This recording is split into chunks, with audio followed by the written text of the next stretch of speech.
નમસ્કાર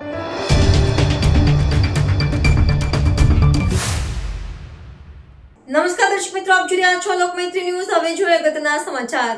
ટીમ વડોદરા દ્વારા વડોદરા જિલ્લા કલેક્ટરને પુષ્પગુચ્છ આપી અભિવાદન કરવામાં આવ્યું।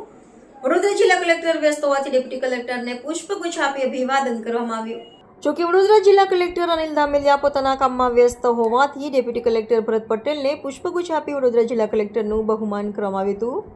ટીમ વડોદરા દ્વારા વધુમાં જણાવવામાં આવ્યું હતું કે ગત વર્ષે વડોદરામાં વિનાશક પૂર આવ્યું હતું, ત્યારબાદ રાજ્ય સરકાર દ્વારા વિશ્વામિત્રી રિવાઇવલ પ્રોજેક્ટ અંતર્ગત કામગીરી કરવાનો આદેશ આપવામાં આવ્યો હતો। 100 દિવસના અંદર આ કામગીરી પૂર્ણ કરવા તાકીદ કરવામાં આવ્યું હતું। ત્યારબાદ આ પ્રોજેક્ટમાં આરટીઆઈના માધ્યમથી તેમજ અન્ય વિગતો એકત્રિત કરી આ પ્રોજેક્ટમાં ભ્રષ્ટાચાર થયા હોય તેનું આવેદનપત્ર વડોદરા જિલ્લા કલેક્ટરને ટીમ વડોદરા દ્વારા આપવામાં આવ્યું હતું અને વિજિલન્સ તપાસની માંગ કરવામાં આવી હતી। ત્યારે વડોદરા જિલ્લા કલેક્ટર અનિલ ધામેલિયા દ્વારા આ ફાઇલ સ્ટેટ વિજિલન્સને મોકલી દેવામાં આવી હતી, જેથી ટીમ વડોદરા દ્વારા વડોદરા જિલ્લા કલેક્ટરની વડોદરાની ચિંતા સાથેની સરાહનીય કામગીરી બદલ આજ રોજ વડોદરા જિલ્લા કલેક્ટર કચેરી ખાતે આવી તેઓનું પ્રોત્સાહન તેમજ અભિવાદન કરવામાં આવ્યું હતું। ટીમ વડોદરાના લોકો વડોદરા જિલ્લા કલેક્ટરની પડખે ઊભા રહેશે। ઘણા સમય પછી વડોદરાને નવા પ્રમાણિક કલેક્ટર મળ્યા છે તેવી વાત ટીમ વડોદરાના અગ્રણીઓ દ્વારા કરવામાં આવી હતી। શુભેચ્છા મુલાકાતમાં આવ્યા હતા।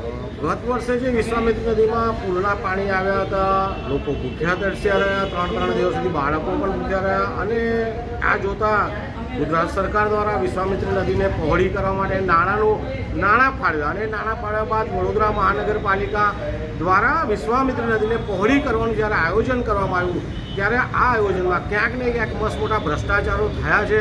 એના અમે દસ્તાવેજી પુરાવા વડોદરા શહેર કલેક્ટરને આપ્યા છે, સાથે સ્ટેટ વિજિલન્સની તપાસની માંગણી કરી હતી અને વડોદરા શહેર કલેક્ટરે સ્ટેટ વિજિલન્સ માટે આગળ મોકલી આપ્યો છે।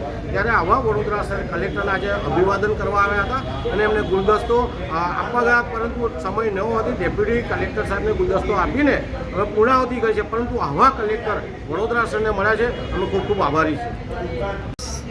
વડોદરા શહેરમાં ગતરોજ અમારા દ્વારા જે વિશ્વામિત્રી પ્રોજેક્ટ છે તેની વિજિલન્સની માંગ કરી હતી, કારણ કે મોટા પાયે ભ્રષ્ટાચાર થયું છે। સિંચાઈ વિભાગનું જે 24 કિલોમીટર સફાઈ કરે છે, બાકીની સફાઈ કોર્પોરેશન કરે છે, એ બેવના અંતર વચ્ચે 50-52 કરોડનો ડિફરન્ટ આવતા અને સાધન સામગ્રીમાં પણ મોટો ડિફરન્ટ આવતા આજે અમે એની જાંચ માટે અગાઉ રજૂઆત કરી હતી। વડોદરા આખા ટીમ વતી અમે લોકોએ જ્યારે રજૂઆત કરી હતી ત્યારે એની વિજિલન્સની તપાસ કલેક્ટર સાહેબે સ્ટેટ વિજિલન્સમાં લેટર લખીને કરાવડાવી છે, કોર્પોરેશનમાં પણ આપ્યો છે, સિંચાઈ વિભાગમાં પણ આપ્યો છે।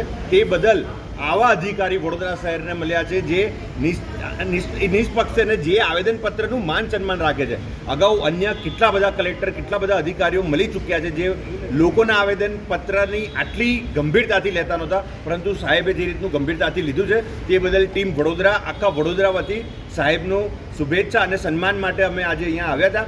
સાહેબ મિટિંગમાં વ્યસ્ત હોવાને કારણે, એમના બિઝી શિડ્યુલ હોવાને કારણે અમે ડેપ્યુટી કલેક્ટર સાહેબને સન્માનિત કર્યા છે અને સૌ કલેક્ટરની ઓફિસના સૌ કોઈ લોકોનો અમે આભાર વ્યક્ત કરીએ છીએ કે નિષ્પક્ષ જાંચ માટે અમે રજૂઆત કરી છે। હવે વિજિલન્સની ટીમ આવશે અને અગાઉ જે કોઈ નેતાઓ છે, અધિકારીઓ છે, કોન્ટ્રાક્ટરો છે, જેમની પણ મિલીભગત છે, કરોડો રૂપિયાનો ભ્રષ્ટાચાર છે, એ અગાઉ સ્પષ્ટતાની સાથે સામે આવશે।